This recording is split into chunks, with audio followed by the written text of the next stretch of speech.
Hi there, I'm Machine Pun Kelly, and today I want to talk about the Stonewall Uprising. It was one of the significant events in the history of the LGBTQ movement. What was it, and why does it matter?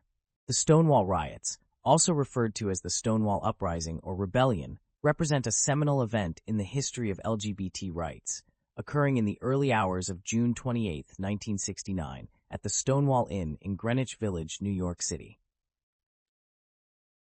In 1969, the LGBT community faced severe legal and social persecution.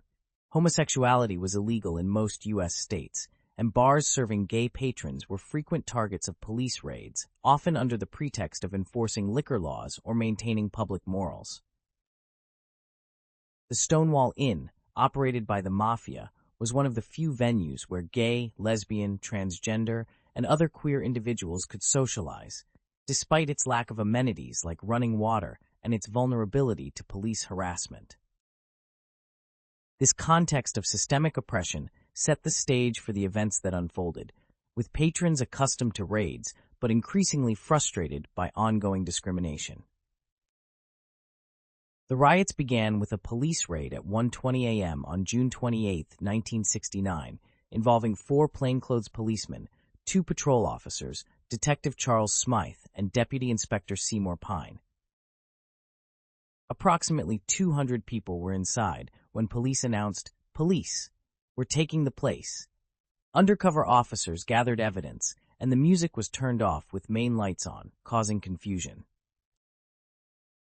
Patrons were barred from exiting, and the raid procedure failed as many refused to produce ID or comply with sex verification checks. Police assaulted some lesbians during frisking, escalating tensions. A woman in handcuffs, possibly Stormé de Larverie, fought police for about 10 minutes, shouting, "Why don't you guys do something?" This ignited crowd violence, growing to 500 to 600 people who threw pennies, beer bottles, and coins at police. The police, including 2 policewomen, barricaded inside with 13 arrested, including Dave Van Ronk, faced a mob trying to overturn a police wagon and lighting garbage on fire, breaking windows. The initial riot lasted 45 minutes, with police pointing guns at the crowd as fire trucks arrived. By 4 a.m., streets were nearly cleared, with 13 arrested and some hospitalized, including one with a broken knee and another who lost 2 fingers, and 4 police officers injured. The Stonewall Inn was heavily damaged. The second night, June 29th, saw thousands gather at the Stonewall Inn, with Marsha P. Johnson reportedly dropping a bag on a police car, shattering its windshield. Fires started in garbage cans, and over 100 police from multiple precincts, including the Tactical Patrol Force, TPF, were present after 2 a.m. Kick lines and street battles continued until 4 a.m., with about 1,000 supporters inside and outside. Sporadic activity occurred on June 30th and July 1st due to rain, with few altercations. Craig Rodwell and Fred Sargent distributed 5,000 leaflets calling for gay-owned bars and a boycott of Mafia-owned bars.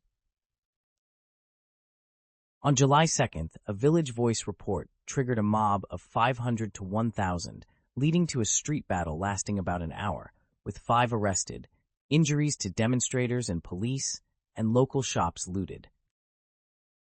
Key figures and community response. While no single individual is credited with starting the riots, figures like Marsha P. Johnson and Sylvia Rivera, both transgender women of color, are celebrated for their roles in the broader movement that followed, though their exact involvement in the initial events is debated.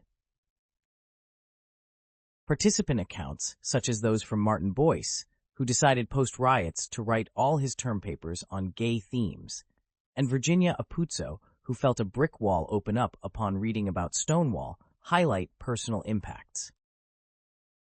Other participants, like Raymond Castro, resisted arrest inside the bar, and Danny Garvin witnessed Molotov cocktails and bloodshed, underscoring the intensity. The riots galvanized activism, leading to the formation of the Gay Liberation Front, GLF, and Gay Activists Alliance, GAA, with figures like Jerry Hoos joining GLF and planning the first Gay Pride March in 1970. Impact and legacy.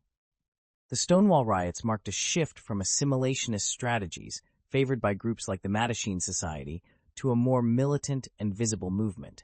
The first Pride marches, held on June 28, 1970, commemorated the riots and laid the foundation for global Pride celebrations, now attended by thousands annually. While the riots did not immediately end discrimination, anti-LGBT laws and attitudes persisted for decades. They sparked a wave of organizing, increasing awareness and reshaping the fight for equality. The Stonewall Inn was designated a National Historic Landmark in 2016 by President Barack Obama, symbolizing resistance not only for the LGBT community, but for other marginalized groups worldwide.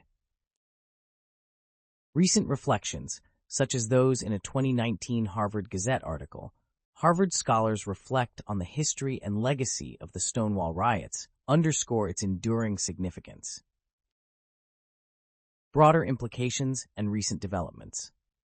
Recent commemorations, like the 50th anniversary in 2019, featured reflections from activists and scholars, emphasizing Pride as both a celebration and protest.